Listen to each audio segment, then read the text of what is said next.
Hello students, आज की इस क्लास में हम संक्षारण को रोकने के उपाय इसके बारे में अध्ययन करेंगे। इसके बाद स्टार्ट हमारा एक टॉपिक रह गया धातुओं का निष्कर्षण, जिसको हम नेक्स्ट क्लास में करेंगे। उसके बाद हमारा चैप्टर कंप्लीट है, उसके बाद एक्सरसाइज की क्वेश्चन से सोल्व करेंगे। तो आज हम करते हैं संक्षारण और उसके रोकने के उपाय। संक्षारण के संबंध में अध्याय फर्स्ट में आपने इन बातों का अध्ययन कर चुके हैं। संक्षारण जो फर्स्ट चैप्टर में आया था उसमें हम ये चीज़ें हम पढ़ चुके हैं। पहला क्या है, खुली वायु में कुछ दिन छोड़ देने पर सिल्वर की वस्तुएं काली हो जाती हैं। सिल्वर का वायु में उपस्थित सल्फर के साथ अभिक्रिया कर सिल्वर सल्फाइड की परत बनने के कारण ऐसा होता है। मतलब वायु में जो सिल्वर होती है, चांदी की वस्तुएं होती हैं, वो वायु में उपस्थित सल्फर के कारण क्या होती है, उससे अभिक्रिया करती हैं और उसके कारण सिल्वर सल्फाइड बनाती हैं और वो काले रंग में बदल जाती हैं। चांदी का काला होना किस कारण होता है? सिल्वर सल्फाइड की परत बनने के कारण होता है। वह कैसे बनती है? जब सिल्वर होती है वो वायु में उपस्थित सल्फर से क्रिया करती है और सिल्वर सल्फाइड की परत बनाती है, जिसके कारण चांदी के जो आभूषण होते हैं, बर्तन होते हैं, वो काले पड़ जाते हैं। सेकेंड है, कॉपर वायु में उपस्थित आर्द्र कार्बन डाइऑक्साइड से अभिक्रिया करता है, जिसकी सतह से भूरे रंग की चमक धीरे धीरे खत्म हो जाती है तथा इस पर हरे रंग की परत चढ़ जाती है। यह हरा पदार्थ कॉपर कार्बोनेट होता है। हमारे घर के अंदर जो तांबे के बर्तन होते हैं, तांबे का जग होता है, तांबे की गड्डी होती है, उसको धीरे धीरे अगर वो वायुमंडल में खुले रखे रहते हैं तो उसके ऊपर हरे रंग की परत चढ़ जाती है और उनका जो चमकीली भूरे रंग की परत है वो खत्म हो जाती है। क्यों? क्योंकि कॉपर क्या करता है, वायु उपस्थित जो CO2 होती है ना, आर्द्र CO2, उससे रिएक्शन करता है और कॉपर कार्बोनेट बनाता है। नेक्स्ट है इसकी लंबे समय तक आर्द्र वायु में रहने पर लोहे पर भूरे रंग के पत्रक की पदार्थ की परत चढ़ जाती है, इसे जंग कहते हैं। इसी प्रकार से लंबे समय तक रहने के कारण वायुमंडल में जो लोहा होता है उस पर एक भूरे रंग की परत बन जाती है, इसको बोलते हैं जंग, जिसको जंग कहते हैं। आइए उन परिस्थितियों को पता करते हैं जिनसे लोहे पर जंग लग जाती है। वो कौन कौन सी परिस्थितियाँ हैं जिसके कारण लोहे पर जंग लगती है? तो इसके हम क्रियाकलाप 3.14 के द्वारा उसका स्टडी करेंगे। तो यहाँ पर आपको बच्चों दिखाई दे रही है, यहाँ पे 3 प्रकार की टेस्ट ट्यूब ले रखी है और तीनों के अंदर जो परिस्थितियाँ हैं वो अलग अलग है। फर्स्ट परिस्थिति में क्या है, जो लोहे की कीलें हैं वो हाफ पानी के अंदर है और हाफ क्या है, पानी से बाहर है। सेकंड जो टेस्ट ट्यूब है प्रखनली है, इसके अंदर जो लोहे की कील है वो पानी के अंदर है। और थर्ड के अंदर क्या है, निर्जल कैल्शियम क्लोराइड शुष्कन कर्मक, जो पानी के अंदर जो भी पानी इस प्रखनली में है उसको अवशोषित कर लेगा। यहाँ पे शुष्क वायु उपस्थित होगी और जो भी वायु में जो आर्द्रता है उसको ये अवशोषित कर लेता है। मतलब यहाँ पर पानी की कोई मात्रा नहीं है और तीनों को ऊपर कॉर्क से बंद कर दिया। कुछ समय बाद हम देखते हैं कि इसमें किस पर जंग लगता है। तो यही क्रियाकलाप 3.14 में किया गया है। एक रीड आउट कर लेते हैं इसको। 3 परखनली लीजिए एवं प्रत्येक में स्वच्छ लोहे की कीलें डाल दीजिए। तीनों में लोहे की कीलें डाल दी हैं। इन प्रखनलियों को A, B, C नाम दीजिए। A, B और C को नाम दे रखा ऊपर। परखनली A में थोड़ा जल डालकर इसे कॉर्क से बंद कर दीजिए। A में थोड़ा जल डाला और कॉर्क से बंद कर दिया। परखनली B में उबलता हुआ आश्वित जल डालकर उसमें 1 ml तेल मिलाइए एवं कॉर्क से बंद कर दीजिए। इसमें परखनली 2 में हमने उबलता हुआ जल डाला, ऊपर तेल की परत डाल दी ताकि वायु इसके अंदर जल में घुल ना पाए। तेल जल पर तैरने लगेगा, वायु को जल में विलीन होने से रोक देगा।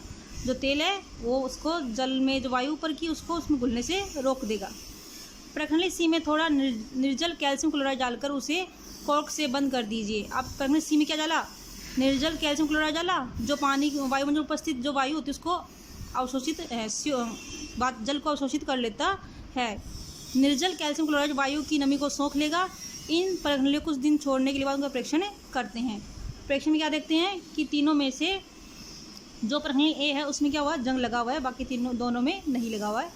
देखते हैं इसमें आप देखेंगे कि प्रखनली A में रखे लोहे की कीलों पर जंग लग गया है,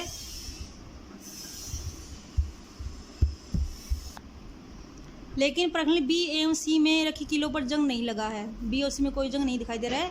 प्रखनली A की कील वायु जल दोनों के संपर्क में रहती है। प्रखनली A की कील केवल जल के संपर्क में रहती है तथा प्रखनली C की कील, ये यहाँ पर B आएगा, प्रखनली B की कील केवल जल के संपर्क में रहती है। प्रखनली B में केवल जल था ना, इसलिए। प्रखनली C की कील शुष्क वायु के संपर्क में रहती है। इससे लोहे की वस्तुओं में जंग लगने की अवस्थाओं के बारे में हम क्या कह सकते हैं? तो प्रखनली A, B और C को तीनों का अध्ययन करने के बाद हमें पता चलता है कि किसी भी परिस्थिति में जब लोहे की कीलों पर जंग लगता है तो 2 मुख्य अवस्थाएं आवश्यक होती हैं। पहला है वायु की उपस्थिति, दूसरा है जल की उपस्थिति या नमी की मात्रा। अगर दोनों चीज़ प्रेजेंट है तो ही लोहे की वस्तु पर जंग लग रहा है, अदरवाइज नहीं लग रहा, क्योंकि बी में क्या है, जल तो है लेकिन वायु नहीं है, और सी में वायु तो है लेकिन जल नहीं है, तो दोनों में जंग नहीं लगा। और दोनों ए प्रखंड में दोनों प्रेजेंट है, इसलिए इसमें जंग लग गया है। इसमें वायु भी है और जल भी है, दोनों के प्रेजेंस में जंग लगता है। तो इसमें पता चलता है कि लोहे की वस्तुओं को जंग लगने के लिए वायु और नमी दोनों की आवश्यकता होती है। आगे हम देखते हैं इसमें संक्षारण से सुरक्षा, कि किस प्रकार से किसी धातु पर हम संक्षारित होने से उसको रोक सकते हैं। जैसे लोहे पर जंग लगना संक्षारण का एक उदाहरण है, तो किस प्रकार से धातु को संक्षारण से रोक सकते हैं, उसके टाइप कौन कौन से देखते हैं। फर्स्ट है पेंट लग करके, सेकंड तेल लगाकर, थर्ड ग्रीस लगाकर, फोर्थ यशद लेपन द्वारा।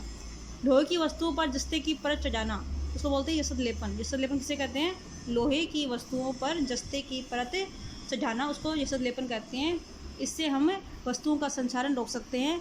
क्रोमियम लेपन, एनोडीकरण या मिश्र धातु बनाकर लोहे को जंग लगने से बचाया जा सकता है। एनोडीकरण के द्वारा भी और मिश्र धातु बनाकर लोहे को जंग लगने से बचाया जा सकता है। लोहे एवं इस्पात को जंग से सुरक्षित रखने के लिए इसके ऊपर जस्ते की पतली परत चढ़ाने की विधि को यशद लेपन कहते हैं। इसको हम अंडरलाइन करेंगे। कई बार एग्जाम पूछ लेते हैं यशद लेपन किसे कहते हैं, तो लोहे इस्पात को जंग से सुरक्षित रखने के लिए उन पर जस्ते की पतली परत चढ़ाने की जो विधि है उसको यशद लेपन कहते हैं।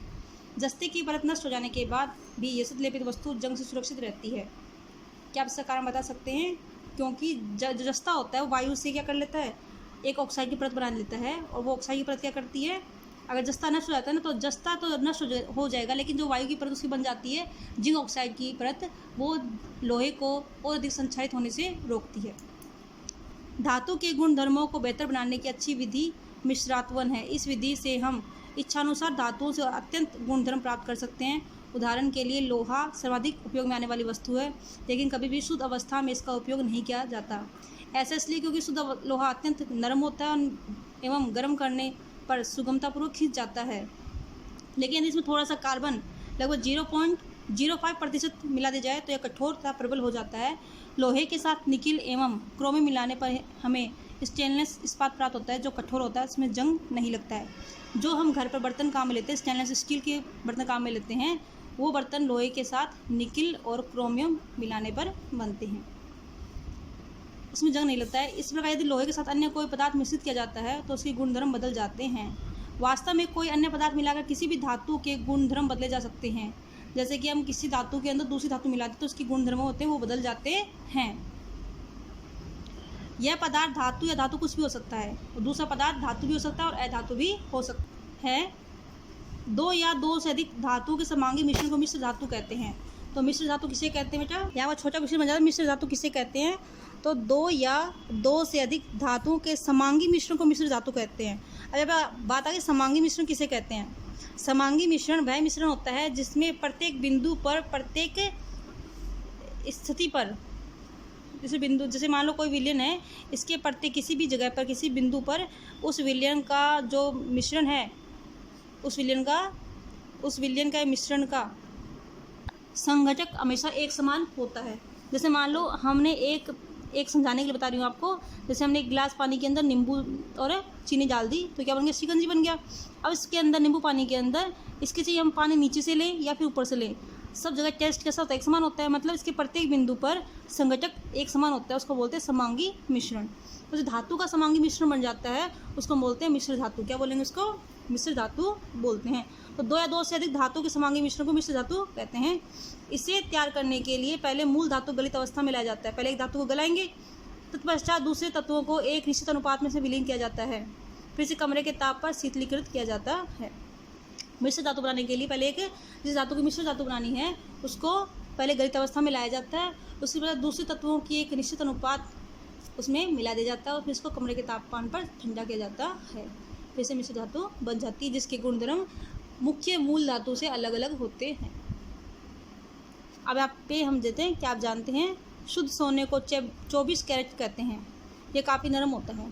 जो सोने की शुद्धता है उसका मात्रक होता है 24 कैरेट। क्या बोलते हैं उसको, 24 कैरेट। इसलिए आभूषण बनाने के लिए यह हमें उपयुक्त नहीं होता। क्यों, 24 कैरेट सोने के आभूषण नहीं बनते, क्योंकि काफ़ी नरम होता है। तो जो सोने के आभूषण होते हैं सबसे उच्च कोटि के होते हैं, वो होते हैं 22 कैरेट सोने के होते हैं। इसे कठोर बनाने के लिए इसमें चांदी या तांबा मिलाया जाता है। भारत में अधिकांश आभूषण बनाने के लिए 22 कैरेट सोने का उपयोग होता है। इसका तात्पर्य है कि 22 भाग शुद्ध सोने में 2 भाग तांबा या चांदी का मिलाया जाना। इससे क्या होता है, आभूषण होते हैं वो नरम नहीं होते हैं और अपनी अवस्था में बने रहते हैं। अगर वो नरम होंगे, 24 कैरेट सोने के होंगे, तो काफ़ी नरम होंगे और आसानी से मुड़ जाएंगे, इसलिए उनको 22 कैरेट सोने का उपयोग आभूषण बनाने में किया जाता है। बाकी 2% तांबा या चांदी मिलाया जाता है। आगे हम देखते हैं, यदि कोई एक धातु पारद है तो इसके मिश्र धातु को अमलगम कहते हैं। यदि हम किसी धातु को मिश्र धातु बनाते हैं और उनमें से एक धातु क्या है, पारा है। पारद मतलब पारा, जो कि रूम टेम्परेचर पर लिक्विड फॉर्म में पाई जाती है, तो इस मिश्र धातु को अमलगम कहते हैं। शुद्ध धातु की अपेक्षा उसके मिश्र धातु की विद्युत चालकता तथा गलनांक कम होते हैं। शुद्ध धातु की तुलना में मिश्र धातु की विद्युत चालकता और गलनांक क्या होते हैं, कम होते हैं। उदाहरण के लिए तांबा और जस्ता की मिश्र धातु क्या बन जाती है, पित्तल। तो पित्तल जो मिश्र धातु किसी बनती है, तांबा और जस्ते से मिलकर बनी होती है। इसी प्रकार से ताम्र और टिन की मिश्र धातु कांसा होती है।